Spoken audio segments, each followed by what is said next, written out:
ओम नमः शिवाय। श्री शिवाय नमस्तुभ्यम। जय श्री महाकाल। जी हाँ भक्तों, आप सबको भी पता है कि बस ये साल 2024 है वो बीतने वाला है। ठीक, साल 2024 के बस कुछ दिन बचे हैं और ये साल बहुत ही अच्छे उपायों से भरा रहा है। बहुत सारे लोगों ने उपाय किए हैं गुरुदेव के और बहुत सारे लोगों को इसका फल भी मिला है। लेकिन 31 तारीख को मैं आपको उपाय बता रहा हूँ ना, 31 तारीख को आपको ऐसे ऐसे उपाय करने हैं जिसको अगर आपने किया तो अवश्य रूप से सारी इच्छा मनोकामना पूरी होगी। लेकिन उससे पहले आपको एक चीज़ और मैं बता दूं, जो हमारा 30 तारीख आएगा, 30 दिसंबर जो आएगा ना, उस दिन क्या होने वाला है, हमारा साल का आखिरी सोमवार होने वाला है।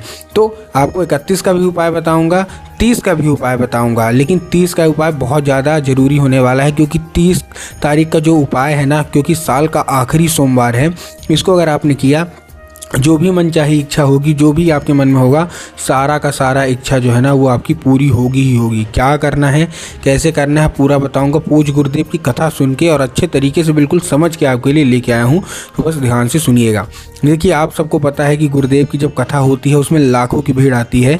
ये आप सबने देखा होगा गुरुदेव की कथा में। ठीक, और केवल जितने भक्त होते हैं वो भगवान भोलेनाथ के भक्त हो जाते हैं, जो नहीं भी होते हैं वो भी भक्त हो जाते हैं। ठीक, ये पिछले साल की बात है, साल 2023 की आखिरी सोमवार होने वाला था। ठीक, उसके पहले गुरुदेव की कथा चल रही थी, यही 15-16 दिसंबर के लगभग की गुरुदेव की कथा चल रही थी।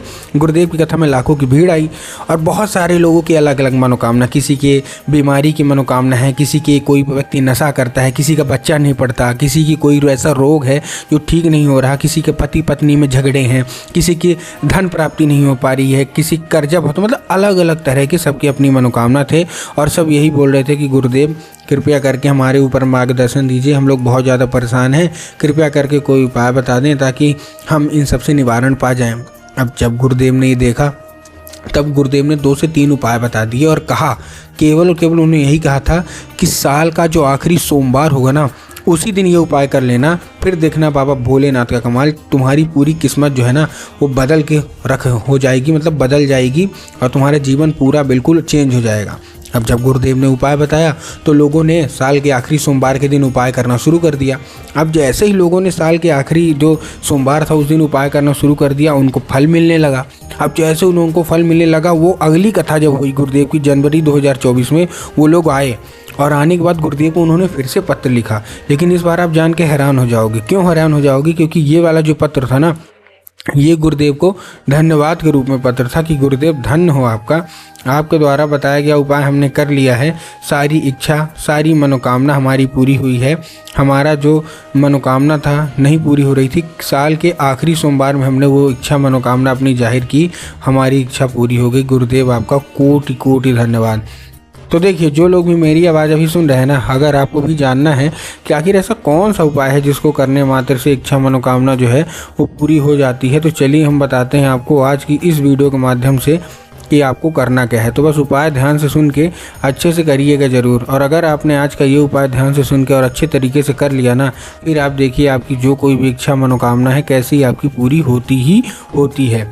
ठीक, तो चलिए उपाय की ओर चलते हैं। लेकिन उसके पहले चैनल पे अगर पहली बार आए हैं और आवाज़ मेरी पहली बार सुन रहे हैं तो वीडियो कर दें लाइक और चैनल को भी कर लें सब्सक्राइब, ताकि पूजनीय पंडित प्रदीप जी मिश्रा के रोज़ नए नए उपाय जो कि मैं उनकी कथा से सुनता हूँ, श्रवण करता हूँ, सबसे पहले मैं आपको प्राप्त करा सकूँ। ठीक, तो देखिए, जो हमारा सबसे पहला उपाय है, इस उपाय में आपको करना क्या है। जो हमारा सबसे पहला उपाय है, इस उपाय में आपको 3 काली तिल और 1 धतूरा लेना है। क्या लेना है? 3 काली तिल लेना है और 1 धतूरा लेना है।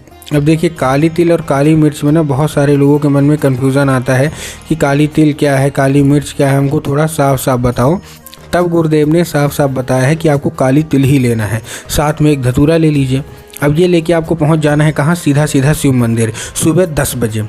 जैसे शिव मंदिर पहुंचेंगे, सबसे पहले आपको दक्षिण दिशा में खड़े होना है और उत्तर की ओर अपना चेहरा कर लीजिए।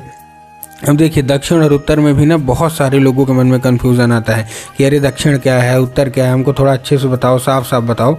तब गुरुदेव ने साफ साफ बताया कि आप जिस भी शिव मंदिर जा रहे हैं ना, उस शिव मंदिर का जिधर साइड जलाधारी होगा, आपको अपना चेहरा उधर साइड करके खड़े हो जाना है। ठीक, खड़े हो गए। अब खड़े होने के बाद बाबा भोलेनाथ के बहुत ही सुंदर सा नाम है श्रम्भेश्वर महादेव। तो आपको करना क्या है, आपको श्रम्भेश्वर महादेव का नाम लेके और उन्हीं का स्मरण करके आपको चुपचाप से क्या कर देना है, अर्पित कर देना है बस। पूज्य गुरुदेव कहते हैं कि अगर आपने बाबा भोलेनाथ का ये उपाय कर लिया ना, श्रम्भेश्वर महादेव, तो अवश्य रूप से सारी इच्छा मनोकामना आपकी उस दिन पूरी होंगी। अब ये तो था इच्छा मनोकामना का। अब हम थोड़ा चलता हूँ पढ़ाई के लिए कि अगर मान लीजिए आपका बच्चा जो है वो पढ़ता ही नहीं है, तब क्या करें। अगर आपके बच्चे का मन पढ़ाई में नहीं लगता तब क्या करें, बहुत सारे उपाय हैं। अब मैं उसकी ओर चलता हूँ। इस उपाय के लिए आपको देखिए करना क्या है, 30 तारीख को, मतलब साल के आखिरी जो सोमवार है ना, इस बार 30 तारीख को पड़ रहा, तो 30 तारीख को आपको करना क्या है, आपको केवल और केवल एक लाल फूल चाहिए। आपको इस उपाय को करने के लिए क्या चाहिए, एक लाल फूल। अब जब लाल फूल लेंगे तो आपको ध्यान रखना है फूल कहीं से भी कटा फटा या खंडित बिल्कुल भी नहीं होना चाहिए। साथ साथ उसके आपको क्या ध्यान रखना है, साथ साथ आपको जो ध्यान रखने वाली बात है वो ये है, आपको केवल और केवल ये उपाय करना है कि आपके घर में माता सरस्वती की फ़ोटो होना अनिवार्य है। अगर आपके घर में माता सरस्वती की फ़ोटो या मूर्ति है तब तो अच्छी बात है, लेकिन अगर आपके घर में माता सरस्वती की फ़ोटो या मूर्ति नहीं है तब आपको बाज़ार जाना है, माता सरस्वती की फ़ोटो या मूर्ति लाना है और आपको क्या करना है, स्थान देना है उनको, ठीक, अपने घर में। अब शाम के वक्त जब आपके घर में पूजा पाठ होती है ना, तो आपको लाल फूल अर्पित करना है माता सरस्वती को और माता से उसको औषधि के रूप में मांगना है कि माता कृपया करके हमको इसको औषधि के रूप में प्रदान करिए। अब क्या होगा, अब ये औषधि का रूप ले लेगा, ठीक। अब आपको करना क्या है, जैसे ही औषधि का रूप लेगा, औषधि का रूप लेने के बाद आपको केवल और केवल एक काम करना है। क्या काम करना है, केवल और केवल आपको एक काम करना है। आपको लेना क्या है, आपको लेना है केवल और केवल शाम के वक्त आपको अर्पित करना है और माता से उसको औषधि के रूप में मांगना है कि माता कृपया करके हमको इसको औषधि के रूप में प्रदान करिए।